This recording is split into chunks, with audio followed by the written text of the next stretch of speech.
Here at Paddy Power, we're the home of the Money Back Special, with some incredible offers every single week. Check out the website or app today. Terms and conditions apply. 18 plus, begambleaware.org.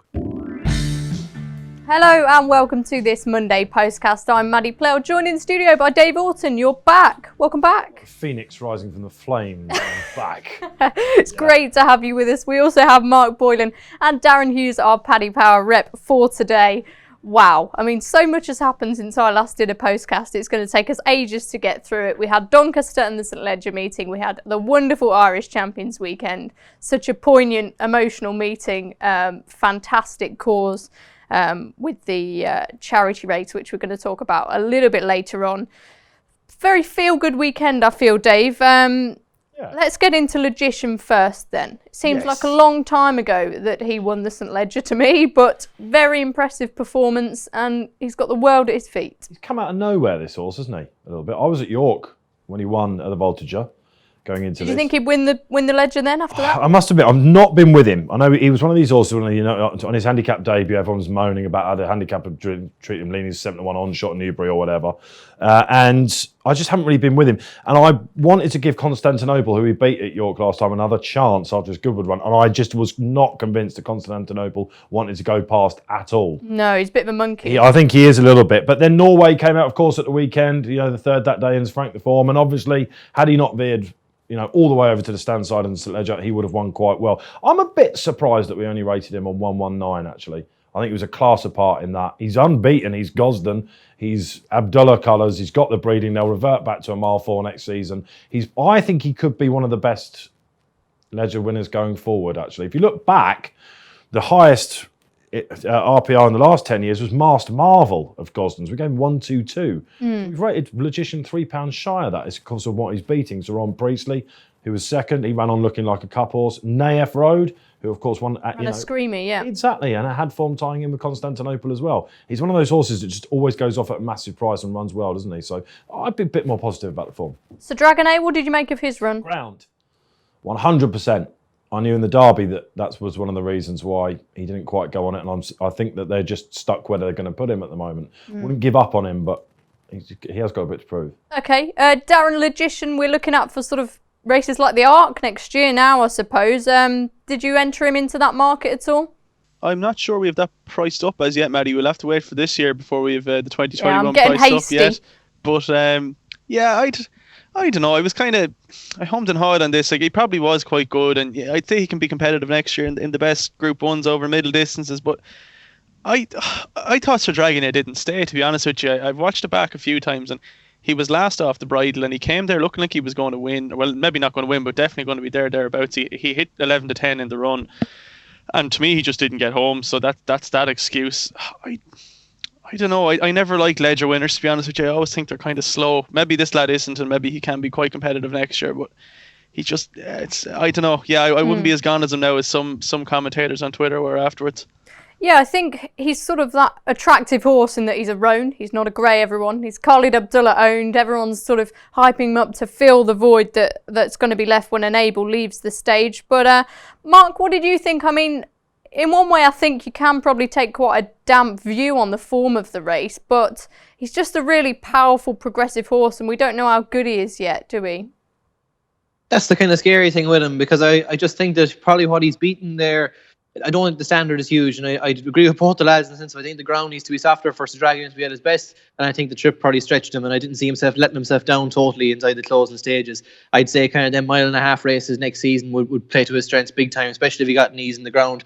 Yeah, but with this fella, like, I'm not getting too caught up in the form level of what he's beat behind him. I'm not too gone on while they're solid horses, I don't think the Group 1 level that you're running to there is what he'll encounter next year, but it's all about potential with him. He just looks like a horse that's going to improve and improve next season. As I said to you prior to the Ledger, he just strikes me as the next Cracksman.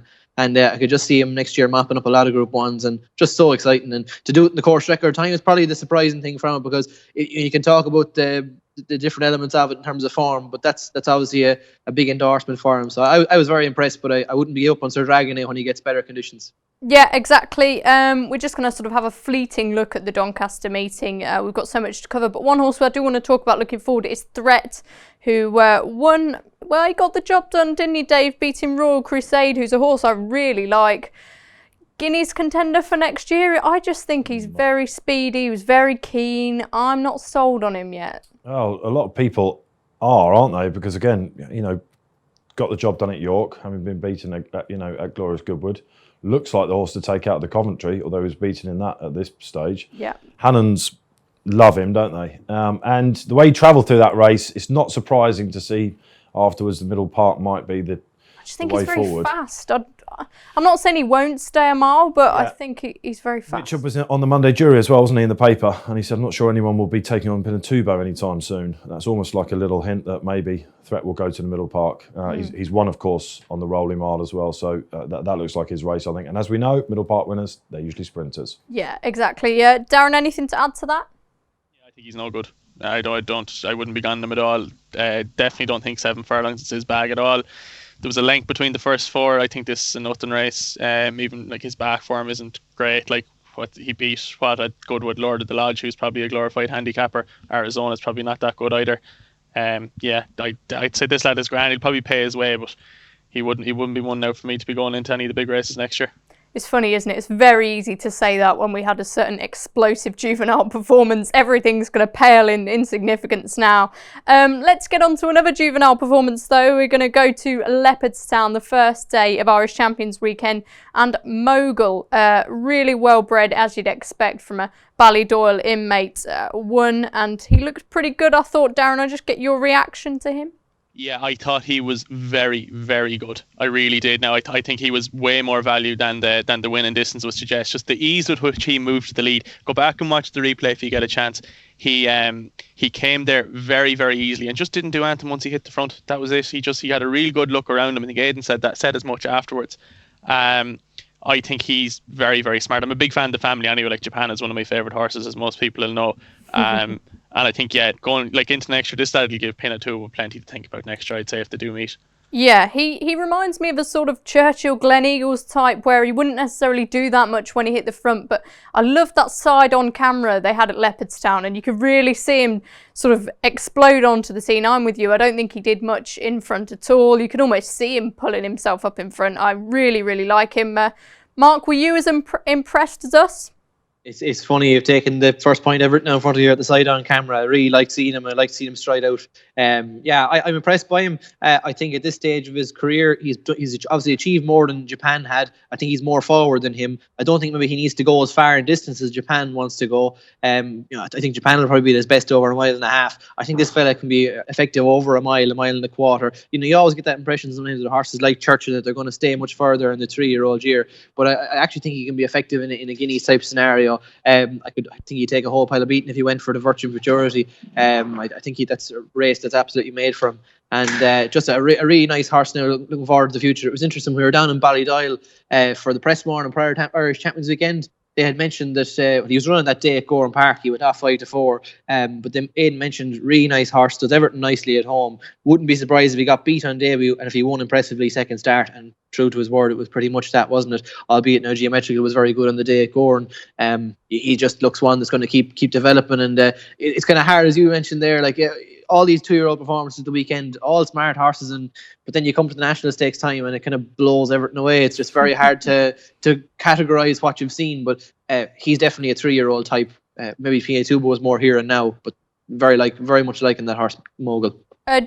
Before we go to Dave, Darren, what price do we have him for sort of future targets, Mogul? So he's actually not priced up for the Guineas, Maddie, I'd say, on the basis that just given his background and his breed and his pedigree, he isn't going to be a miler next year, but he's second favourite in the Derby next year behind Pinatubo. So Pinatubo's our 7-1 fav for the 2020 Derby. Mogul is 8s, Lopi Fernandez is 25s, Armory's 25s, and the 33s and bigger the rest. That's kind of where I'd have thought he would go next year is the Derby. And as Mark said there, I'd say he's more forward than his brother Japan. Like Japan was 25-1 at this point last year and bigger again. I think he'd only won a Listowel Maiden. So I'd say middle distance will be his bag next year. Just sorry to cut across you for a second there, Darren. Just like another thing to mention with the Guineas side of things, like remember Saxon Warrior, 3 runs over a mile as a 3-year-old, and then he wins the Guineas and he didn't get a mile and a half at all. I just think with this sort of fella here, you're going to give the impression that he was shorter for the Derby all the time rather than the Guineas Saxon Warrior. I think these Ballydoyle 2-year-olds can sometimes shape that they're going to get further, but I wouldn't be surprised if he did turn out to be a Guineas horse. He will stay further, but a mile actually, I think, starting next season could be bang there. I'd be interested to see him in the Guineas market.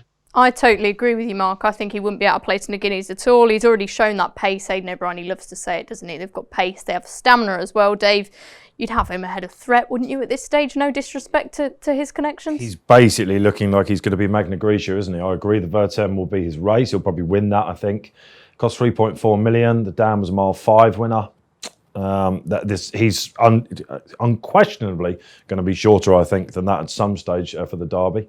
That would be interesting. The Guineas quote would be that way. If you look at Aidan's winners, of the Guineas, they are the tough grinding milers recently. Churchill you mentioned, and Glen Eagles, Saxon certainly, and Magna Grecia as well. I think there's a lot to like about this chap. Very interesting indeed. Okay, let's move on to Magical then. She did enjoy her day in the sun in the Irish Champion Stakes.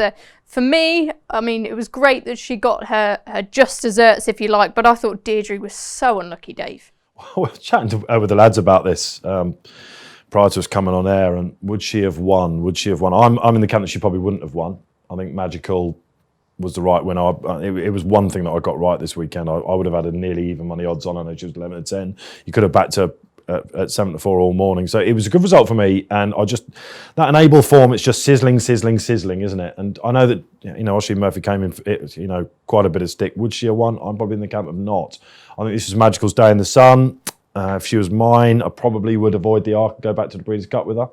Not sure Enable will be doing that. We'll see. Wherever she doesn't go, Magical really ought to win. Yeah, and Magic won. She's an amazing filly in that she just can't seem to win one of these Group 1s now, but always runs a race. Yeah, and she goes abroad and it rains. It's one of those things. She goes to Ascot, it rains. She's extremely unlucky. Hopefully, she will find a race because she needs rock hard ground and she deserves to go out on a high, that one. More like it from Anthony Van Dyke as well, the Derby winner in third. Mark, what did you think of the way the race was run? I thought Ballydoyle, they executed their tactics to perfection, really. Do you know, one of the underlying themes of the whole weekend was Ryan Moore never went away, but I really think he came back and this was his weekend. Just some marvellous rides all weekend. It just wasn't out of place in any horse positionally. Will it be Fairyland on the Sunday? But I thought this was top class, and it's kind of what you would have expected from the Ballydoyle outfit. Deirdre, I can see what you're saying. She definitely hasn't got the rub of the green. I think she would have been second, but Magical just always seems to pull out more. Even when she was beaten by Enable in the Breeders' Cup turf, she still was fine and still giving loads. I could just see, I don't know if she was really at full tilt to try and beat her, but look, Deirdre, shade unlucky, should have been closer. Just the way the race panned out, I suppose, circumstance left it that way. But Magical, just I thought mentally it was a huge performance from her to be beaten all season by the likes of Enable, to be able to go and then actually win in the manner she did. She must be rock solid, and that Galileo, as Aidan would say, an amazing thing to put into them. Yeah, exactly that, and it was a great weekend for Galileo, wasn't it? He was banging winners left, right and centre, as we've come to expect. Darren, Magical, were you sort of charmed by her on this occasion? I was, yeah. The exact same as what Mark said there about Ryan Moore. I thought this was a really, really good ride. I don't think he get enough credit for it because it looked relatively straightforward, but he just had her in the right spot at all times. He had her in the van. He sent her on early enough because she obviously stays further than 10 furlongs. That was my concern for her going into the race. I took her on in a couple of different spots, thinking that it might be a little bit sharp for her, and I kind of didn't really buy into her before the weekend, but I was really, really impressed. We were suitably impressed as well, cutting her for the Arc. She's 6-1 now for the Arc, so probably not a whole pile of juice in that, but she'd look rock solid for the places, I'd say. Yeah, she's been very, very busy, and I find it funny because at the start of the season, Aidan said, we're going to campaign her almost like Found. She's going to have a busy early section, we'll give her a break, and then she's going to come back for an autumn campaign. But they ran her in the Eclipse when that wasn't the plan. They ran her in the Yorkshire Oaks when that wasn't the plan. King George, though, didn't she? That was her break, wasn't it? Yeah. If you remember, she came back in the Arc last year, caught the eye to some, went to Champions Day, smashed that. albeit now what seems like it was against inferior opposition, but then ran so well at the Breeders' Cup. She seems to be able to take her racing, as much as I'm saying she's been busy. Yeah, it just reminds me of the Frank will see the stars thing. This, whatever was second or third or fourth or fifth to them, whenever they're not around, those horses, they drop in grade, they win. This is the form line at the moment at the top level. Yeah. You just got to follow it, haven't you? I'm actually, I've found form up here in front of me beside Magicals, and the preparation is absolutely identical. It's exactly the same, it's is it? Literally, race by race, the only exception being that Magical ran in the Eclipse and Found didn't. That was where Found had her break. She ran, and then she ran in the Yorkshire Oaks and got beat, as opposed to obviously Magical won it, but or sorry, got beat as well. But they're literally identical preparations. I've been saying all year, she reminds me very much so of Found. Yeah, we have made that comparison a couple of times, haven't we? Moving on then to the Matron Stakes, Iridessa, a bit maybe of an underrated sort of filly now, Dave. She won 3 Group 1s. Let me just come at this from a punter's angle quickly. This is going to sound horrendous, but I fancied her this week. I've been looking at it. I thought, forgive that last run. I've always had her down as a speedy filly. I thought when she was, at the Curragh, when she took a classic, it was just a turn of foot that did that. And I was asked to feed my newborn daughter around about 5:20 on Saturday, and I went, yeah, sure, I've got time, this is good. And by the time the feed had ended, of course, Iridessa had gone in at 10-1, and I didn't have a penny on. And I sat there. It was a bitter Saturday night from a punter's perspective. So she's one for me that's always got away. I don't think I've ever got a penny out of her when I've actually backed her. But she's a top-class filly, and it just shows you what sort of a trainer Joseph O'Brien is as well. He's mustard with these types, isn't he? They just tend to bounce back. Hey, at least you got that time with your newborn daughter. I've had loads of time. Maddie, I've not been here for a month. I bonded. Come on, absolutely. Let's hope my wife's not watching this. But yeah, look, Hermosa bouncing back, I suppose, was the thing, wasn't it? It was awful at Glorious Goodwood, wasn't it? When she just went too hard in the Deirdre race and just looked, sort of fell over hole. I guess she was a miler. She looks it there, but I wasn't with her early on. Matron Stakes. Lawrence, I suppose, is the story of the race potentially. Where do you go with her now? We were talking to the lads off air just before you came in, and where do you go with her now? The breeding shed's looking nearer, isn't it? So, I think. Like Ascot. I mean, maybe Foray, maybe the Pre-Lot Pride. Yes, she went on the ground, we were saying, when it turns. So would you go to the Breeders' Cup? I know that John Dance was thinking of that at the start of the season, so that would be a great sight. But you wonder with fillies, don't you, how much they want it when, how much they go on certain types of ground towards the end. Be careful what you're saying. I was feeding one at 5:20, I should know all about them. Any more thoughts on Iridessa, lads? Mark, what about you? Yeah, I was impressed that she was just as effective over a mile in Group 1 company. I know she was at the back end of last season when she won the fillies mile, but I thought the step up to a mile and a quarter was the making of her in the Pretty Polly. I was willing to discount the last run there, show, because the way the race panned out, it gave her a little chance with the Tory dictating up front, but you'd have to be impressed by how she did it. I think the track at Leopardstown would have played to her strengths, where her stamina was able to come to the fore over the mile, effective on that sort of ground. Just for a ruler of the world, I was very, very impressed now at her ability to do it over a mile. Hermosa right back to what we'd hoped she could do, and prove that last time in the Nassau wasn't her true run by any means. And to be fair, the third has run a cracker as well, just wonderful. Has really produced a super performance. But Iridessa, you'd have to be very pleased. 3-time Group 1 winner now, super trainer from Joseph O'Brien.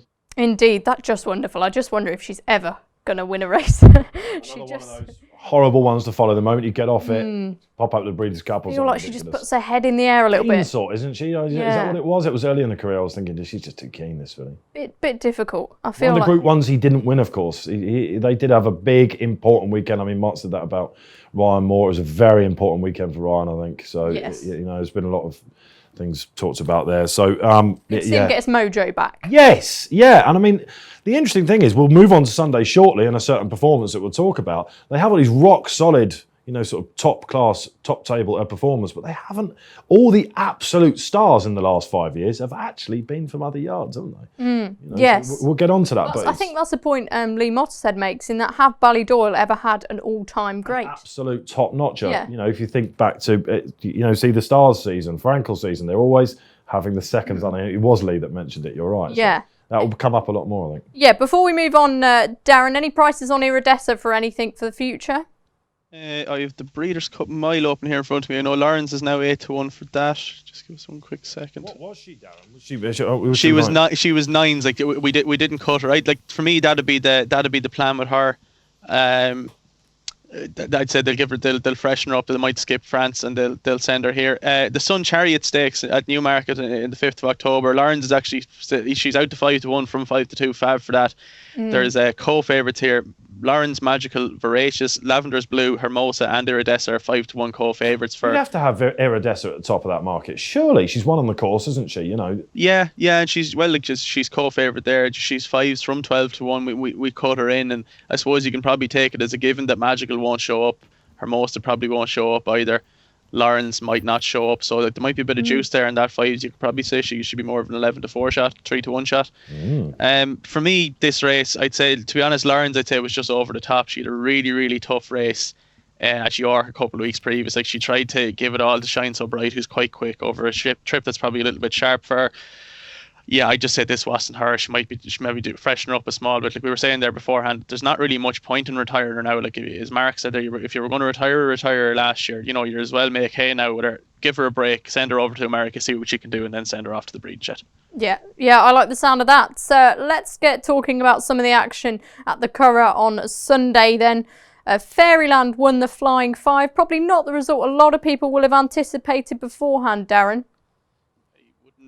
Keep myself up at night trying to overanalyze this race now, to be honest with you. I'd say this is the worst Group 1 of the whole weekend. I'd say if you ran that race 10 times, you could get 10 different runners. There's none of these fit to shoe Batash, much less run against them. I think he'd leave them all in dust, or the likes of Batash, even 10 Sovereigns would be the same. Yeah, I didn't think this was great, to be honest. Sophia was a touch disappointing, but I suppose maybe her previous run was a bit of an outlier, and that was to be expected. Yeah, I don't know. As I said, I wouldn't be losing too much sleep over trying to analyse this race. Okay. Mark, I backed Sophia. I quite fancied her, and I just thought, although tactically she probably wasn't in the best position, she didn't have the pace to get herself out of the bad position she was in. Maybe not give up on her just yet, but it wasn't the sort of exciting performance I was hoping for. But fair play to Fairyland. Yeah, I think obviously in the Nunthorpe she hurt her head coming out of the stalls, and I think that could excuse that run, and the ground would have played against her last time. She's a very quick filly. I gave her a sweet coming in here. I thought she had a chance, but I thought the two Ballydie fillies that came to the fore, they both brought a level of form that they had promised to deliver all season. I'd agree with you in the sense that I don't know. I think there's certainly going to be a stronger Group 1 sprints run this season, but in Ireland, it just makes me think even more. Like if a Batash was fancying coming over here, I know they've got the Abbey in mind of them and a Breeders' Cup or whatever it might be, but this is a Group 1 for the taking from that point of view. But Fairyland, the quick ground, was obviously very, very important to her, and she's been retired now, or going to be retired at the end of the season, going to visit Galileo, so very much job done for her, Group 1 as a 3-year-old. Yeah, and it just hammers home, Dave, that point about Aidan O'Brien running these horses very often, getting them as fine-tuned and as rock-hard solid fit as he can. Yeah. And that's what works for him. So perfect. The runner-up's been called a few names, isn't it, by punters, thinking it would be better than it was, and it hasn't probably had the season that they might have liked, but was third in the Nunthorpe. The Nunthorpe form sort of stayed up, didn't it, a little bit? Yeah. Mabs Cross, I thought, was a talking point from the race. Never looked like she was going to pace again. I think someone mentioned it, that she might have been in season. Right, okay, I missed that. I backed her and I thought she was a lock for the frame. I thought she was a good thing for her. I don't understand why they don't run her over 6.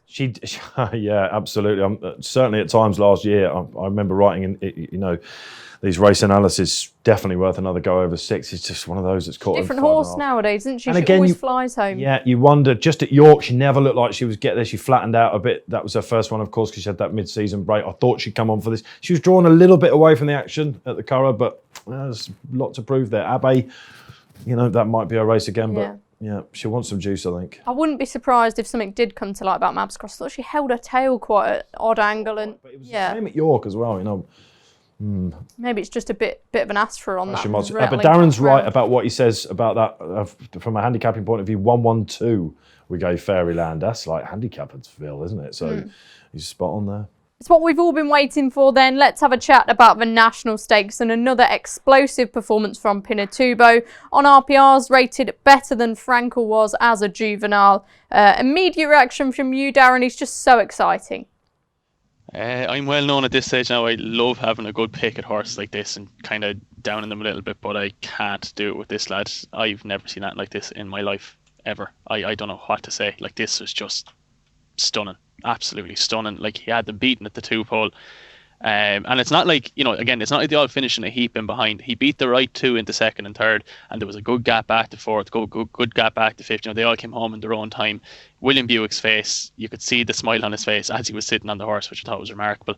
I don't really know what to say, to be honest. Like, I've never seen anything like this before. If I had to have a pick, Adam, I'd just maybe be worried, will he train on next year? Because, when a 2-year-old is as good as this at 2 and he achieves so much, they don't always train on. Like, Too Darn Hot, you could argue that he was the same, but he ended up winning his Group 1, I suppose. But I don't know. This lad, terrifyingly good. Good.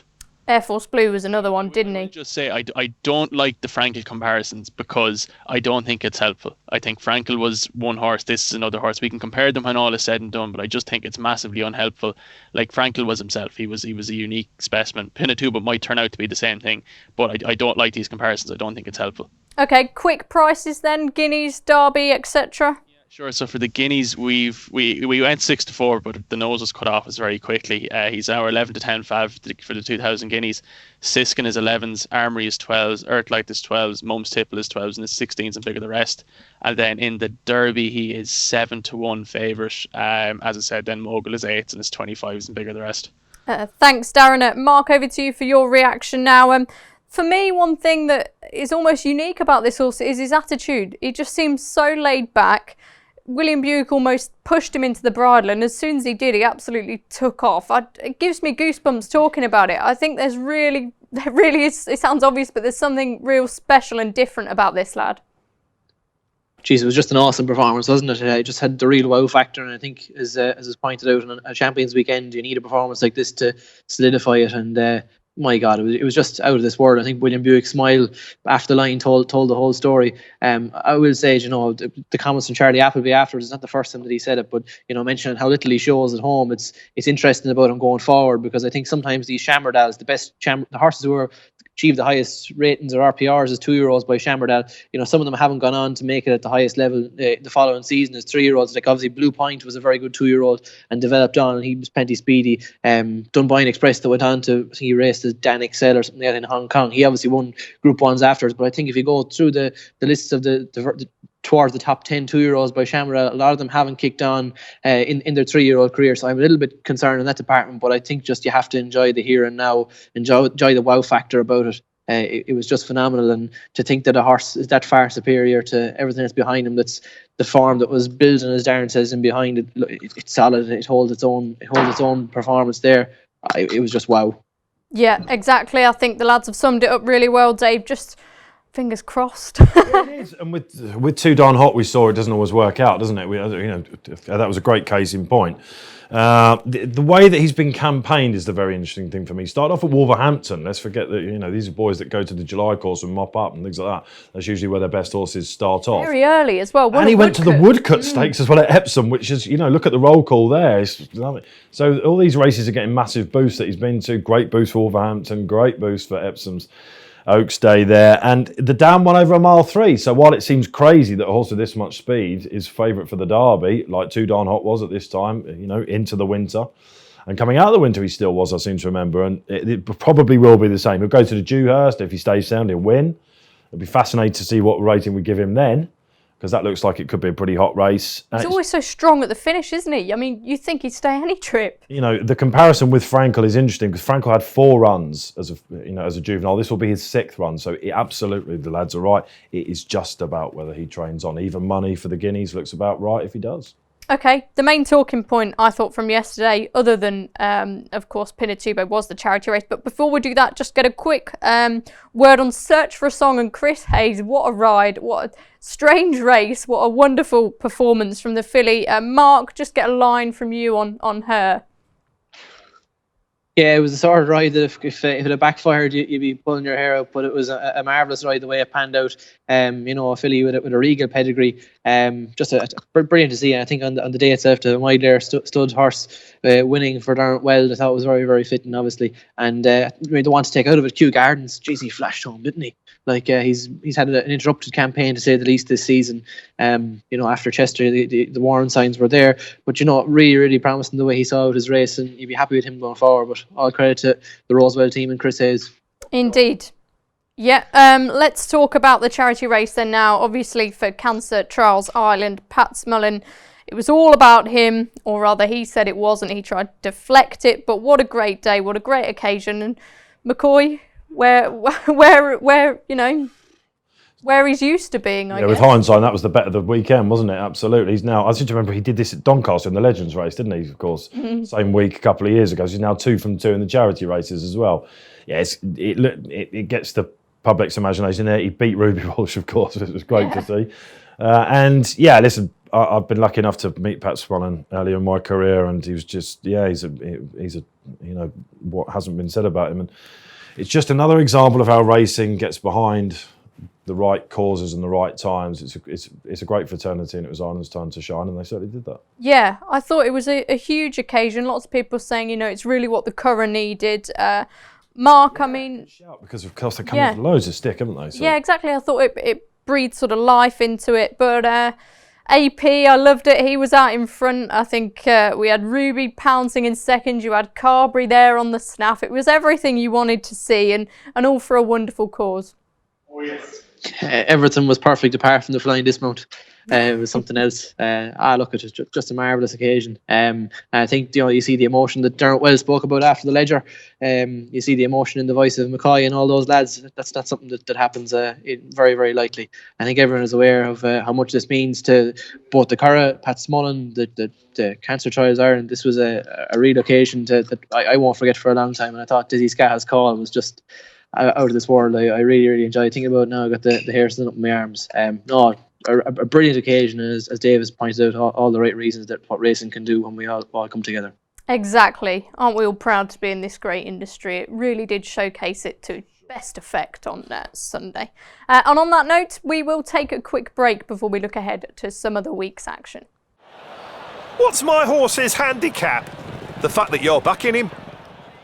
Everyone loves a newbie. That's why Paddy Power Games are giving all new customers 60 free spins on daily jackpot games. New Paddy Power Games customers only, 1 per customer. T's and C's apply. 18 plus. BeGambleAware.org.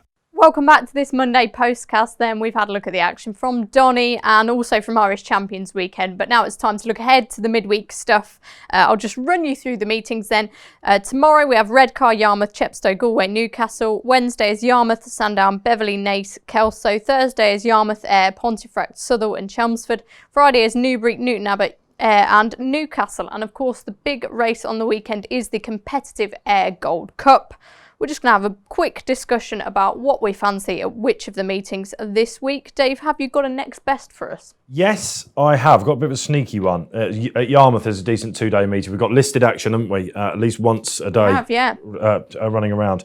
And in the 2:45 at Yarmouth on Wednesday, the EBF Stallions John Musker listed stakes. Fanny Logan for John Gosden, who's finding her feet, isn't she? She'll probably be a warm order, but I've got a bit of a sneaky one down the bottom for Roger Varian, who's got a really good record in the race called Tortiki. You remember she was beaten at Lingfield behind Anna Perna. Really well put in her place that day, but she just doesn't stay a mile 4. She's back over a mile 2. This is the perfect trip. She could go well at a price. Okay, nice and straightforward. Darren, have you got a next best? Yeah, I have a couple here for during the week, Maddie. I have 2. So the first one is the Oyster Stakes is in Galway tomorrow night. It's a listed race over 1.5 miles, and I like the chance to Simply Beautiful here for Aidan O'Brien. I get some very eye-catching form there behind Tarnawa down in Cork in the Munster Oaks 2 runs ago, and behind Goddess over an inadequate 9 furlongs in the Curragh last month.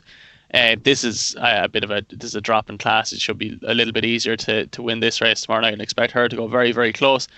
And then my other bet is we are heading over to Moll Davis. She's running in the John Musker Stakes at Yarmouth. She was the horse that was so unlucky in the big handicap at Goodwood with Hayley Turner on board. Made amends in at Doncaster next time out, and what probably wasn't a great race, but she literally won it with the bit in her mouth sort of thing. Hayley Turner has been jocked off, but Jamie Spencer is a more than able replacement. I'm sure she'll be able to fill him in how to ride the horse. Fanny Logan is likely to be a hard beaten favourite, but this one could be a sneaky one at a decent price. I'd say she's a filly on the up. Okay, and Mark?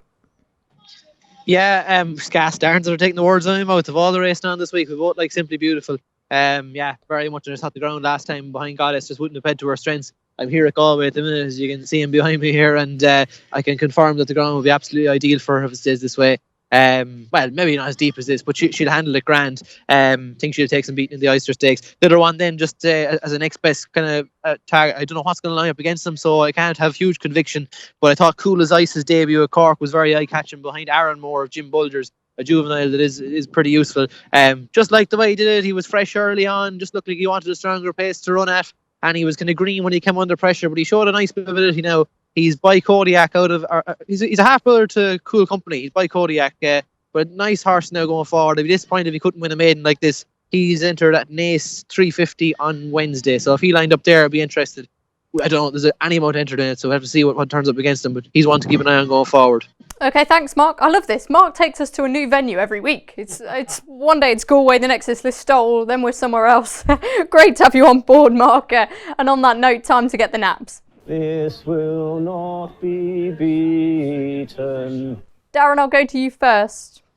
My nap is a horse I've stuck up here on the podcast before. It's a horse of Sean Keeley's called Tursal. He's running the half-8 at Chelmsford on Thursday night.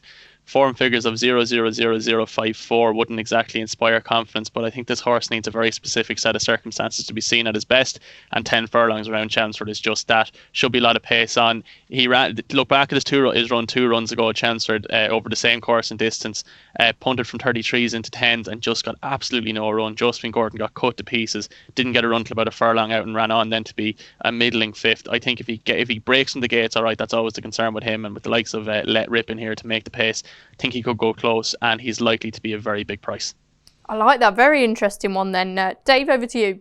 Love a Sandown midweek meeting, Maddie. As do I. Yeah, absolutely. Royal stuff. And there's a listed race there, but the race after the 4:35, which is called Christmas Parties at Sandown Park Handicap. Frankie Tesori takes a ride on a Gosden horse called Succulus. No, we're going to say that. Expensive to follow, but a wind operation I think is expected to have done the trick. It's a race he can win. Okay, thanks, Dave. And finally, Mark.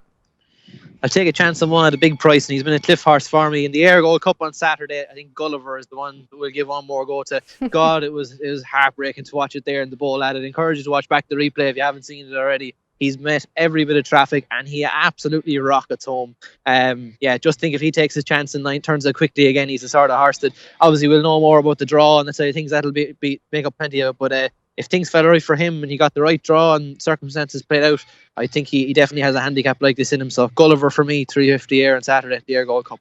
Excellent. Thanks for your insights and analysis, one and all. That's all we've got time for today. As usual, rate, review and subscribe, and I'll be back chairing the Friday Postcast, so stay tuned for that with the lads for all their weekend tips. We'll see you soon.